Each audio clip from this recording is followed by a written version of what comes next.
In this episode, I'm here with Mike Littrel, the CEO and founder of X3 Sports. Mike is a returning guest and a fan favorite to the GSD show, and last time he was here, we spoke about how he built his 5 locations to over $5 million. He flew out to Phoenix last time, and this time, I'm flying out to Atlanta, Georgia to meet with him in one of his 5 locations where we actually sit in the ring in one of his studios. Mike has really understood how to build a great team that focuses on the details of sales and marketing while keeping high profits and a really great culture.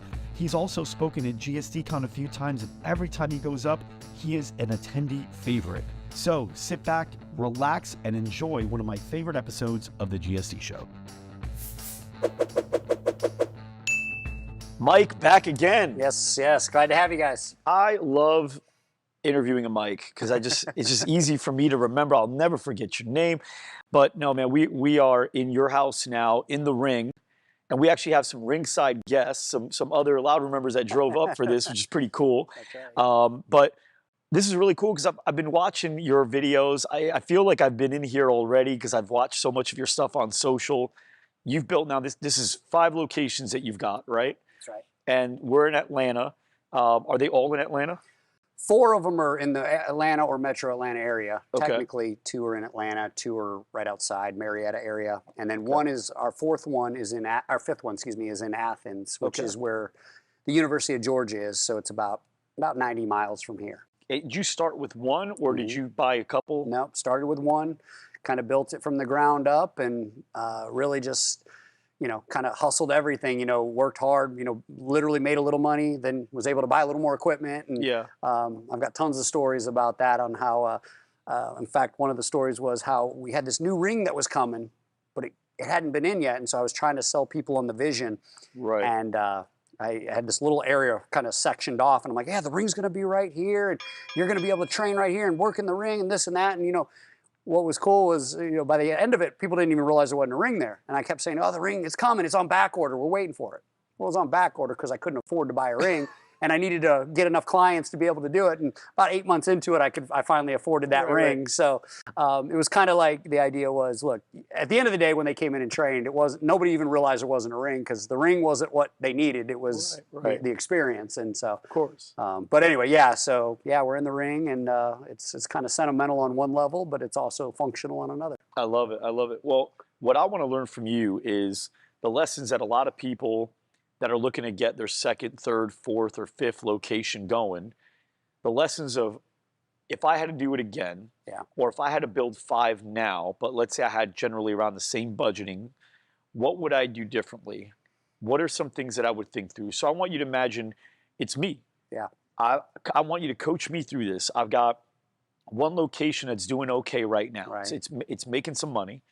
Let's say I'm taking home about $4,000, $5,000 a month profit, right? And in my mind, I'm thinking, well, if I have 6 of these, I take home $30,000 a month profit.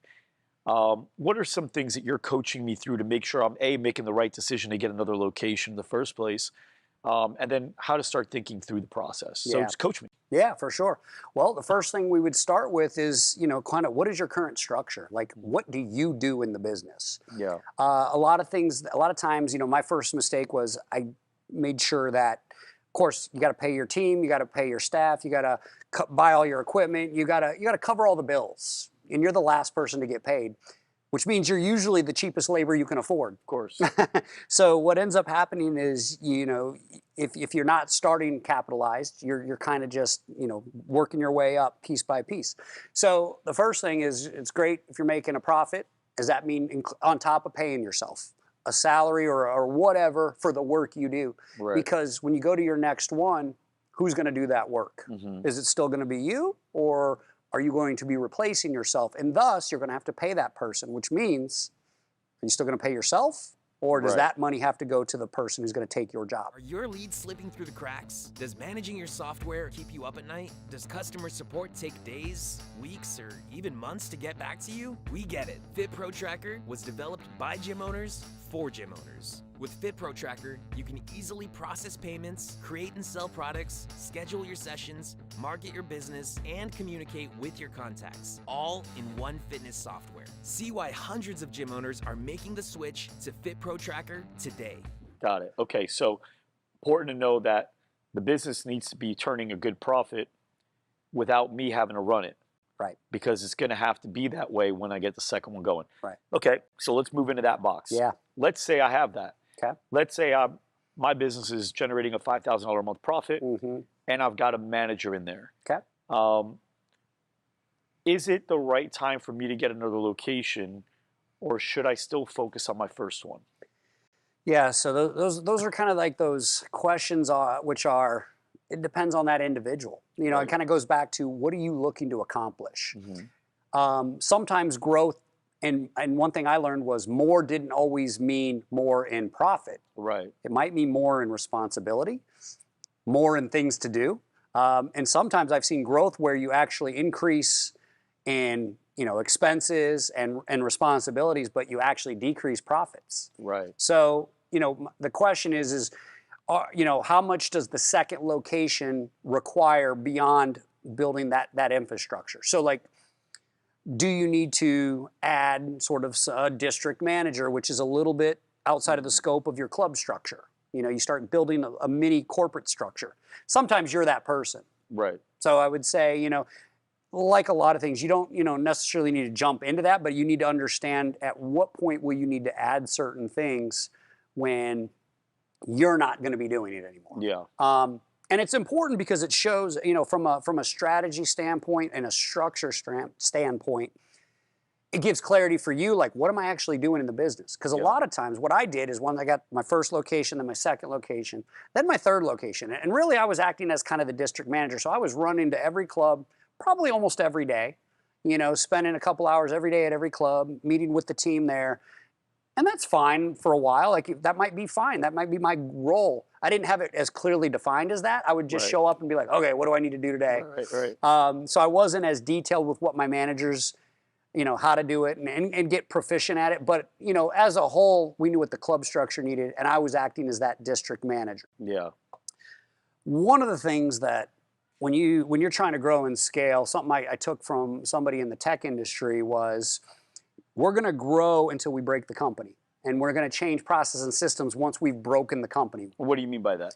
So that means a lot of times, we're going to be 100 head count, and we're going to be this, and we're going to need all these systems and processes. So when you have one studio, you don't need all those things. Right. It's exhausting, and you don't need layers of management.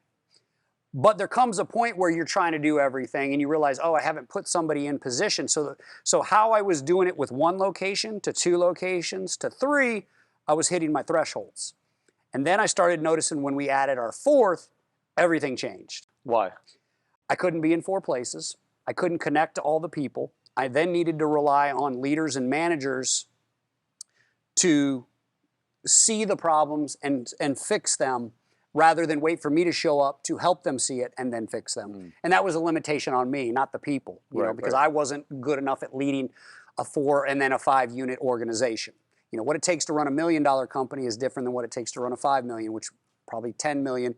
But 1 million to 5 million, or 0 to 5 million, is probably one level of company. Yeah. Once you get to that 10, or trying to get to that $10 million mark, you got to have a different structure from 1 to 10 million to operate. That 0 to 1 for me is harder than 1 to 10.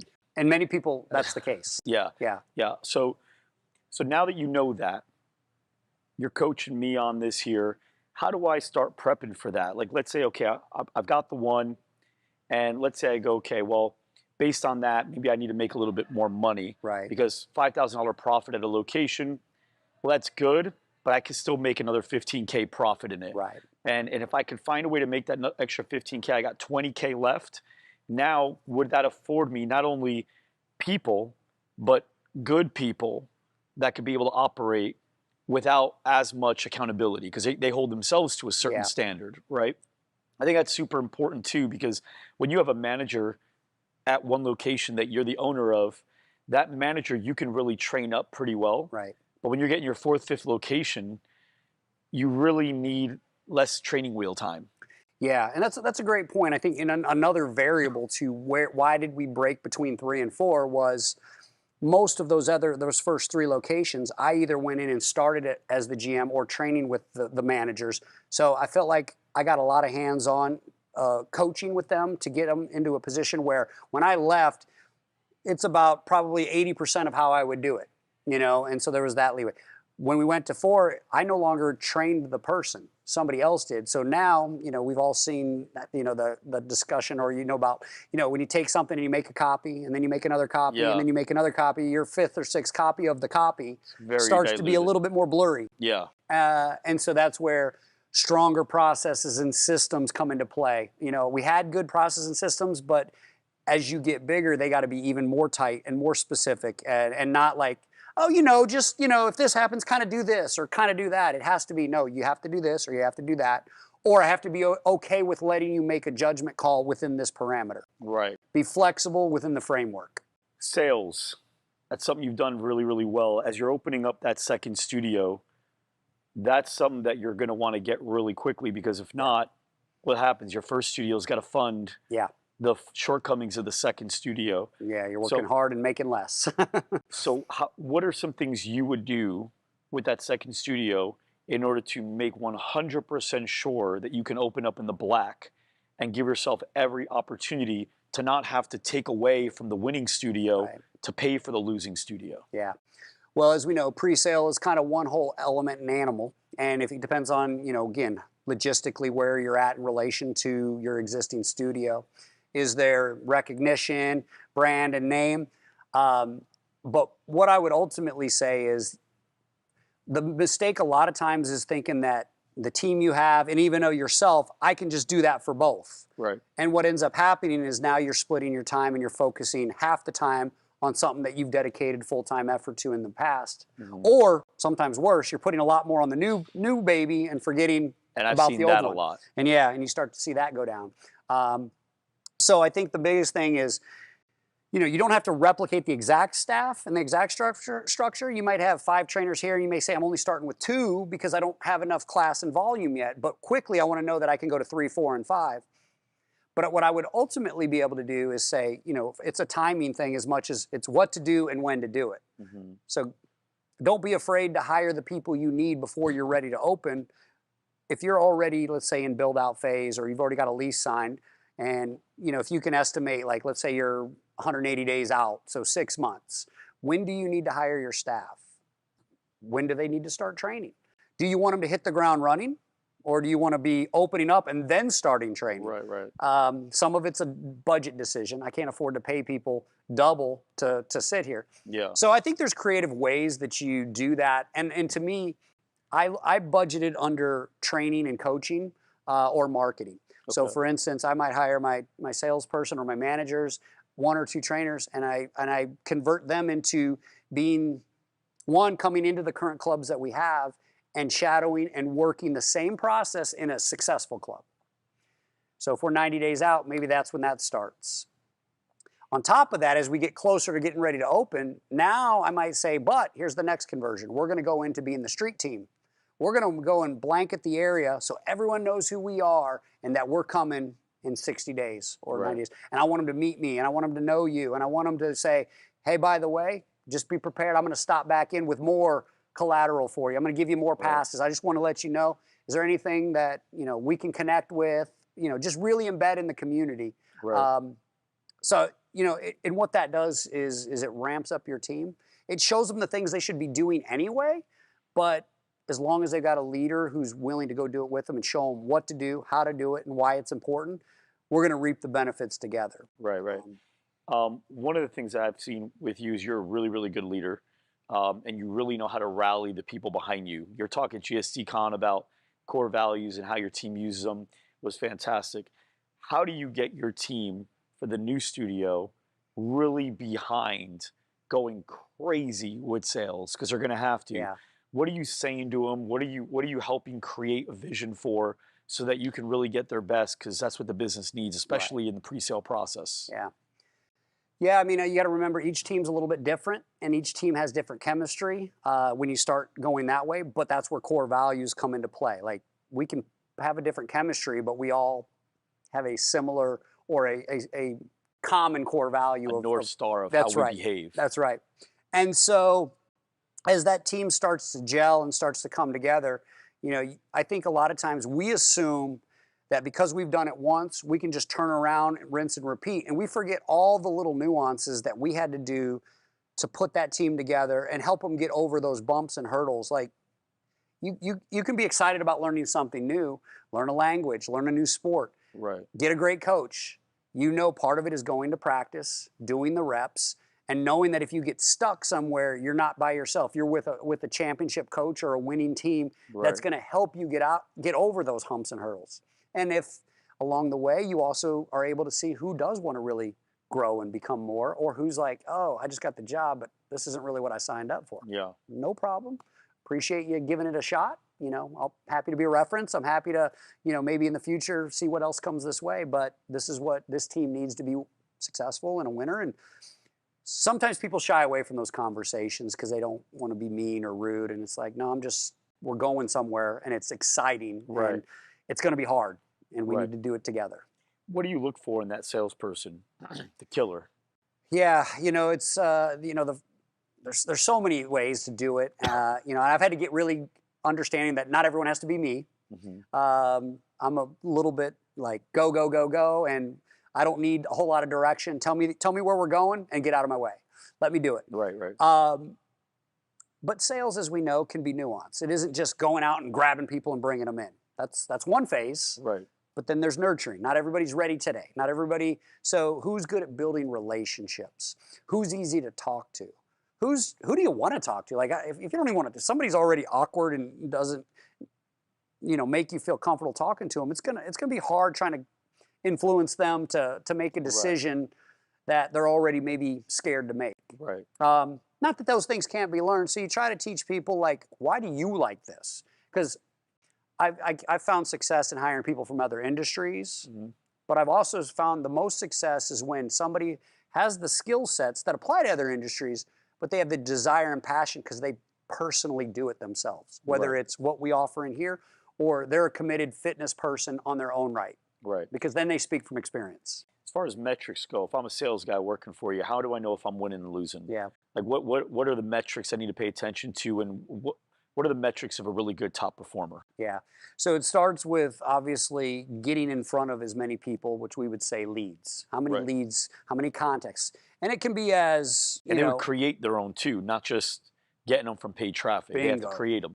because, you know, paid traffic is great. And, it's, you know, when I started, we didn't have that such thing. Right, right. So I had to learn like, oh, it was get out, take flyers, and chase people down in the streets. And they were like, wait, why is this guy following me? But you had to quickly disarm. And more importantly, talk about what you're doing from an excitement type mind. Like, this is what we're doing. It's awesome. And oh, by the way, here's how it's for you. Mm-hmm. Like, what are you looking for? Right. Oh, you want to get in shape. You want to change it. What do you do now? What do you currently train?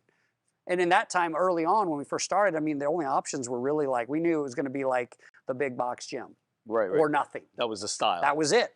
Like boutiques really didn't That's what I exist. thought too. Everything was big box, whether it was LA Fitness, 24-hour, That's right.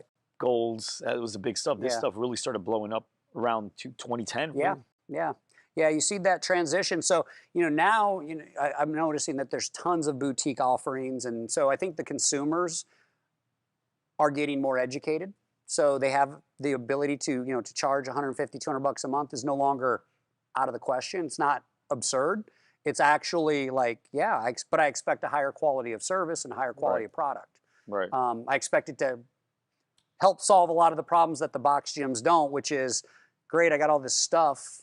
What am I supposed to do with it? How do I do it? So your people here, for example, how many leads are you hoping they generate on their own on a monthly basis, weekly basis, however you measure? Yeah. So the main thing is we try to get each individual to be conscious of generating 100 leads a month personally. On their own. On their own. And now on their own can be allotted. There's 100 ways to do that. I've never been a guy who's great at, hey, here's one way to go generate 100 leads. Right. It's how do you learn, you know, 100 ways to generate one and then get better each one of those, and you start getting, because they don't all work the same way, the same Right, time. right. Sometimes this is going great for you and then all of a sudden it dries up. Right. So, you know, and so referrals, because as we've talked about in times past, every member you sign up is going to refer probably 2 people. Now the question is, are they going to refer them through you, or are they just going to bring them in and then they're going to land in sort of the Right. generic category? Right. So are you getting buddy referrals? Like from the day one, who else can we help? Who else can we share this journey with? Right. We have the VIP process, which is at the point of sign up.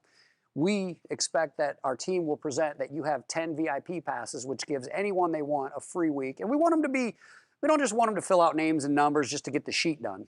You know, we want them to be like, look, I would rather you think of at least the first 3 to 5 people that you know need this. Right. And if you're not comfortable just handing this stuff over, let's still get them down. Here's what I'm going to do. I'm going to have you send an email, CC me on it, and just introduce us before I reach out to You know, it's funny. That's one of the things I've seen a lot of people make big mistakes on with the referral sheet. The difference between one person and another person that, let's say this one salesperson, and they go, yeah, I got all these referrals, but like I can't get a hold of most of them. I get a hold of like 10 of them out of 100. Yeah. You got another person's like, I sign up like 30 out of 100. That's right. And the difference, what I've noticed is one of them checks it off their list. I got 5 names and numbers. Yeah. But you're going to have to work that list. So if you just checked it off the list, you got a name and a number, Yep. all you really did was give yourself extra work that's not going to give you the result that you want. Whereas another person's like really selling the reason why this person's on this list and Yeah. the importance of it. When you really get that down, now it's like, Whole cool. game changes. Yeah, the person I'm following up with now, as a salesperson, I don't want to call the lead that is an item on the list. You Right. just gave me worthless work to That's do. right. I have to follow. I want to know who is this person. Right. Oh, how do you know him? Oh, that's great. Give me a note. So when I call him, it's just easier for me to get him in the That's door. right. I think a lot of people struggle with that because Yeah. they're doing. I've seen people doing a good job getting referrals point of sale, but weak checklist style.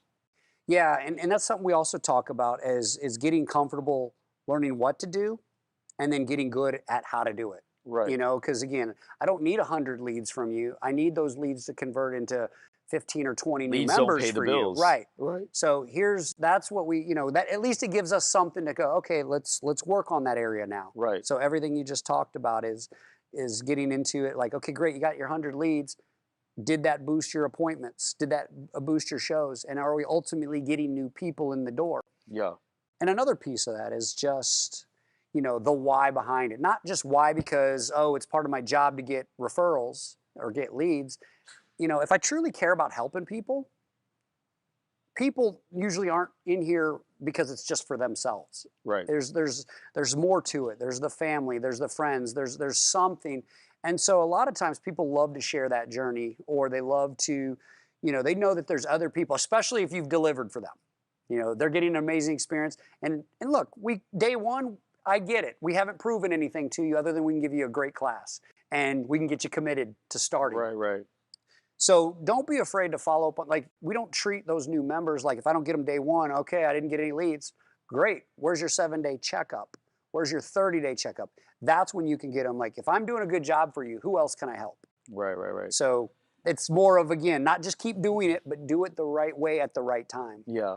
You were at our GSD con last month, right? Mhm. Yeah. Michael Burnoff, you got to see him speak. Yeah. He's awesome. One thing that stuck with me, I thought was great. I don't know if you took away this or if you caught it, but he goes, "Who would be the biggest beneficiary of you getting this outcome?" Yeah. And you know, as a hypothetical, I think it was like my daughter. Great, do it for her. Right? Yeah. Like that was yeah. so great because I think people will do less for themselves than they will for their kids Right. or whoever, somebody else, right? People will spend more money on their kids' sports Yep. activities and dance and whatever they've got going on than they will on their gym membership Yeah. because their kids are always first. That's right. But when you realize that taking care of yourself is that way, it's great. Personal story, it's amazing. My sister ended up, you know, she was gaining a little bit more weight. Her daughter was like 11 at the time. And I guess her daughter was like a little concerned about it. And my sister Amanda, she just started working really, really hard. It was all through COVID too. Yeah. Started doing all this stuff virtually, which she was one of the people that like, she does great virtually. Well, she lost like 30 pounds or something. Right. She got really, really fit looking, like super fit, where everyone in the family was like, dang, what are you doing, right? And she ended up winning Member of the Year at the gym. And her daughter, 11 years old, was crying, congratulating her, so happy for her. Yeah. How much of a superhero do you think my sister felt that day? Yeah. And what lessons are you sending and teaching? Because I mean, I think when you look at most of us in the fitness industry, we're in it from a much deeper level than just wanting to be in the business. Yeah. We could probably be doing other things. And I think that's where, you know, I get to talk to my team about why I love doing this, you know, and the skills that I have to learn are just to enhance the Right. ability to help more people. Because I know what, you know, those kind of things, whether it's sports, athletics, being fit, you know, we just went through, you know, the pandemic components, and it's like, how much did people shy away from working out and how many leaned into it Right. to deal with what goes on? And I catch myself coming in every day to work out, not because I think I'm going to get, you know, in better shape, other than Right. I need to be in better mental shape. Then Right. the physical's right there. And it used to be the other way as a younger person moving in. So Yeah. you're right. It's just such a, and I think the good thing is, as we said, the consumers are getting more educated. It's as much about what we do here in the class and as much as what's going to keep you doing it. And Yeah. is it going to be the workout? Because anybody can deliver a workout. Is it going to be the connection to the trainer or the people? Or, you know, what other things can you do for those people and connect to their family? And what other reason you would do this for? Because if you can't take care of yourself, how can you take care of others? Right. 100%. Have you raised pricing at all since in the last couple of years? So, you know, what's interesting is I was always resistant to raising prices. Why is that? You know, growing up, I come from a big family. You know, money was very tight and scarce. I had the belief that I didn't want to outprice or price anyone out. I wanted this to be for everyone. What I realized shortly thereafter is the prices that we have raised didn't deter anyone. It just showed that, hey, if people aren't building value, it didn't matter. If I was charging $80 a month, I would have people fight over that versus when I got up to $160 a month. So like I could Right. double the price and I didn't see the volume change. So it realized to me, which then I wanted to pay my people more, things cost more. Like in terms of really learning how to run a business, my thought was I'll just sell more and we'll make it up in volume. Right. There comes a point where you can't do that You anymore. can't outsell You can't- attrition. right. Because even a great company has attrition. That's right.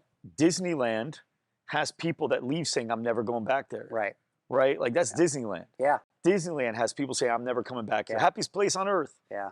So there's people that will leave. Yeah. And it could be more than just they didn't like the workout. It could be they moved. It could be they're pregnant now. They have some sort of That's right. issue, whatever, lost a job. So you're going to have attrition. I don't care how good of a company you are. Mhm. And so even if you go, we're just going to sell more, at some point you can't outsell attrition because even a small percentage of a big number is a big number. That's right. So Yeah. for you, managing that's really important. But when you're able to go, man, wait a minute, if I increase my pricing, I can do the same thing with 300 members that it would take me 650 members to do. Yeah. And that's something that kind of, again, the lessons through COVID taught me, because when we had to shut down, luckily we were, you know, in a state that was a little more liberal with that process, but we were shut down for approximately 6 weeks. Yeah, Atlanta was great with that. Luckily, well, so it was in Atlanta and then some of the outliers. Atlanta was a little tighter than some of my others, but Okay. as a whole, Georgia was Yeah. pretty good. But when we shut down, I never would have imagined, because all of our agreements are 12 or 24 months. So we don't do month to month. We don't do day rates. We don't do class rates. I mean, we have them available, but as a whole, we've realized our target is somebody who's committed and needs like most of the goals are not going to be met in a class. Right. And just like so many other things that help hold people accountable, hey, if you're committing to 12 months, you're in it for 12 months. So let's get it done. Like, I know that it's easy to fall off track. No problem. Come back. Let's Right, go. right. You're paying for it. You know, Right. and people will be like, "Oh, that's not fair. Well, you said you needed this accountability. Right. Now, that doesn't mean if someone moves or relocates or like there's ways, you know, that. But to that point, I mean, we lost probably 40% of our clientele over the course of being closed down because cancellations were happening left and right. We couldn't sell anything to add to it. I never would have thought that. Nobody could have ever predicted something like Right. that was going to happen. So when we came back, that was one of the first times we raised prices. And I was very nervous about it, but since then I've raised it 4 times. In what time frame? In the last 3 years, we've raised prices You 4 regret times. raising any of them? Nope, only the fact that I was stuck on that belief that by raising prices, we're gonna have less members. Yeah. And what it's done is, we have probably about 75% of the members that we used to have but revenues as much as it was pre-COVID. Yeah, and profit probably more. Better. Yeah, because who cares what the revenue, the profit's the biggest thing. Yeah. I'd rather have $1 million company that's doing 250K and Yeah, 25% margin. right, than have a $2 million, $2 million company that's only putting out 10%. $50,000, right? Yeah. So a lot of people are really focused on the top line, especially like there's so much vanity to it, right? Yeah. Like seven-figure business. Yeah. Well, it's great, but man, it's a lot easier to manage a $500,000 business as pulling in 200K a year. That's right. And that kind of goes back to, the original topic was, when is it time for me to add a new location or scale up? And you got to ask yourself that question, like, what are you looking for? Do you want bigger and more? Do you want more to manage? Do you want a more complex system over time? And it doesn't mean it's ultra complex, but, you get to 2, 3, 4. Some of these, especially with what we do here at X3, I mean, we have 9 different disciplines or different training options. So to me, it is in one club, it feels like you're running 9 individual But they all things. play together. They all work together. So what are the 9 things? So you've got regular kickboxing classes, which again are, everything from the cardio level, but you're all taught on a, heavy bag, like just like a pro fighter would do. Boxing classes, similar concept. Then we have our fast track program, which is a speed and agility hit style training class. Then you move into power track, which is barbell style training. Okay. Okay. Then you move into, you have options of advanced kickboxing or Muay Thai training. Okay. And then you move into, we have fight and flow and yoga, which are 2 different classes, but they're very similar. Right. They're a great restorative and recovery class. Then you have Brazilian Jiu-Jitsu, which gets you into more of the traditional martial arts, but good for self-defense, great for fitness, and fantastic for, mental and all well-being. Right. And then you end up with, and then we have private training and youth programs. So that would be 9 and 10, but you really, youth is youth. Well, and you have this ring where people can spar. That's right. So do you guys ever do stuff in here like tournaments or anything like that? So we have in the past where we've done like in-house tournaments, whether it's jiu-jitsu or kickboxing. We kind of got away from it in the past, but I think as time goes on, we're building back towards that to create that community and allow people what we call the weekend warrior competitions, because not everybody's looking to compete. And there's levels between learning and being able to do a little bit of sparring to going and competing in Golden Gloves to trying to be a professional. And we have people of all walks through that. Right. We got these 5 businesses that are doing very well, a lot of revenue, good profit. It's all exciting. One of the things that I've noticed, and this is actually the reason I've done the show, is that even though you know more and you've accomplished more than the average person that decided to be a gym owner, you're part of a group called EO, which I'm a part of, Entrepreneur Organization. It's like, 14,000 people in that? Yeah, chapters all over the world. All over the world, or maybe even more than that. I think that might be Accelerator. I got to check. I'm sure. But then on top of that, which is how I think we initially got connected through the EO network, but you're also a part of the Loud Rumor 360 program as well. Yeah. And I don't think you've missed a conference, have you? Or if you did, Not since I think you guys started doing them. Yeah. Or at least whenever you came back. There might have been one pre us being part of it, but yeah. You haven't missed one. And the question I've got is, with all this, aren't you done? I mean, didn't you figure it all out already? Why are you learning still? I think there were, interestingly is I think, at first I thought I was bringing on the support of Loud Rumor to take the place of things that I needed to do for the team. A little bit of arrogance, thought, I don't need it. But also as a leader, I always know that I want to show people that I'm not above doing anything. So I wanted to keep learning and growing, but really I wanted them to learn and grow. But then as I got there, I was like, oh man, even though I might have heard this concept before, I'm in a different place with my own learning. And it resonates differently now than before. Now as a person who's thinking about 5 studios or trying to, become a $10 million company, I've got to think about what is it going to take for me to get us there. Right. I think that it's easy to go back and forth and look at, the people and the things. And one thing I've took even from the last conference, I think it was Macafora, but it was like, I've used it probably 10 times since I've been back, which is, as I'm trying to lead my team and they get focused on things, I'm like, all right, are we focusing on the person or the problem? Right. Are we attack the person or the problem? Like, we got to attack the problem, guys.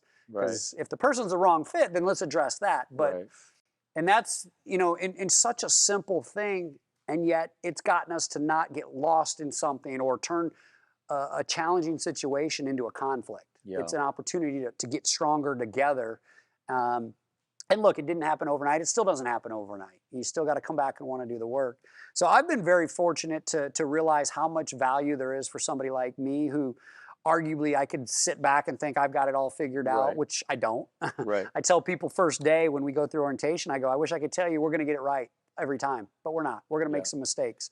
So just like I'm going to give everybody grace to learn and grow under our umbrella, just know that you have to do the same for everyone else. And you know, and I get as much out of learning from somebody who's maybe just getting started because they're thinking about it so in a much more agility way than maybe I'm like, oh, I got this big structure and it takes a lot for me to turn the ship versus the minute they change or come up with a new idea, they can go tomorrow, change and implement it because it's me and two people. Right. We're all going to do this now. And that's how it was early when you're hungry and scrappy and you just got to figure it out. 100%. You know, it's funny.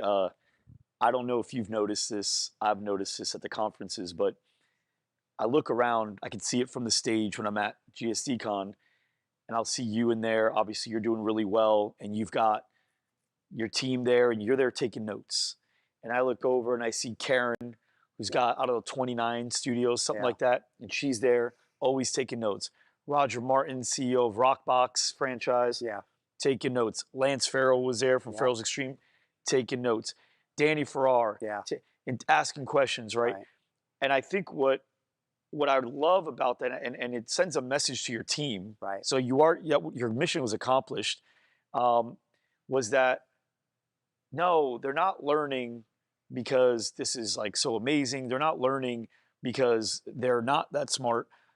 They're in the room with the amount of success they have. They're impressive to you because this is how they operate. They always learn. They're always looking for something. Even though I know half the time, if not more, when you guys, the high players, people that really know what they're doing, when you're writing stuff down, it's not so much that you learned it for the first time, but that you either A, realize, shoot, I haven't been doing this, or that's right, or you go, that's a new way to look at that. Yeah, little nuance change. I haven't thought of saying it that way to my team. That's a really good way to break that down to them. And, you know, I hope more people really take that away because I see that in EO too. The people that I look up to the most in EO, they're doing, you know, $20, $30 million in their business, $40 million. I look at them and they're always the one like this taking notes. And the people that barely make it into EO, they're like on their phones. Like scrolling. And I'm like, I see it. I see the difference. And so many people, I think it's they want to look for what's the one answer that if I just do this, I don't have to do other things. And I wish I could tell you that exists, but it doesn't. And, you know, luckily I've come from a, you know, combat sports background, a wrestling background, a fighting MMA background. And what I've learned is no matter how good you get, there's always a nuance. There's always a wrinkle. There's always somebody who you can learn something from because the variables change, the environment changes. So it's not about once I got it figured out one way and only one way. If you're rigid in that, you're going to break. And you don't always have to learn from someone above you. Correct. Right? They don't have to be making more money than you. They don't have to build a more successful business than you. This morning, Manna gave me a great idea today. And we're probably going to see a different look to the GSD show in a little while here because of that idea. McKenna gave a cool idea. I don't know if you noticed, but when speakers went up on stage at GSDCon, the colors lit up to their brand colors. It was McKenna's idea, and she was like, oh, we could do this. And so I think it's really good for, you know, you to be able to acknowledge that, like, hey, not only can I learn from these people that are doing really well, but I can learn from anybody, no matter what. There's always something you can pick up from anybody. Yeah, and you know, like a good example today, again, I want to, you know, I don't know if they're still here over around there. here, but also, you know, and I have some of my team that I told them, hey, I got some people coming to town on Friday. I'd like to make sure we give them a great experience and a good welcome. I didn't say do anything. I didn't say do this or do that. I didn't. And I came in with some of you guys, and they have these little gift bags ready, and like it was just. And to me, that's those things where you see people take ownership and say, I'm going to come up with something that's better than waiting for Mike to tell me what to do. There's a level of like pride that, ownership. Hey, this thing is bigger than me anymore. And I just got to figure out how I just keep supporting the right people and let them be great. Let them be amazing. So. I love it. Well, you built a good company here, man. I wish This is one model for sure I wish was next door, because I Come miss on, we being can in the figure ring. one out. I I miss just being need in the great ring. partners. Yeah, hey, deal. Just like my team. Well, I'm not kidding you. We are looking for that. So Yeah. I'm enjoying the process of investing in other businesses. So we can look at that. That's for sure. Awesome. Well, Mike, I appreciate it. I know that you're speaking at GSDCon in Vegas, right? Yeah. Yeah. Definitely. Awesome. Love it. Guys, Mike Littrel here from X3 Sports. The guy is amazing. If you haven't checked him out, check him out. If you haven't seen him speak at GSDCon, he gave probably one of the best talks I've ever seen, especially on culture. Your talk was great. So make sure you guys tune into that. Outside of that, we'll see you next week. Awesome. Thanks, man. Thank you.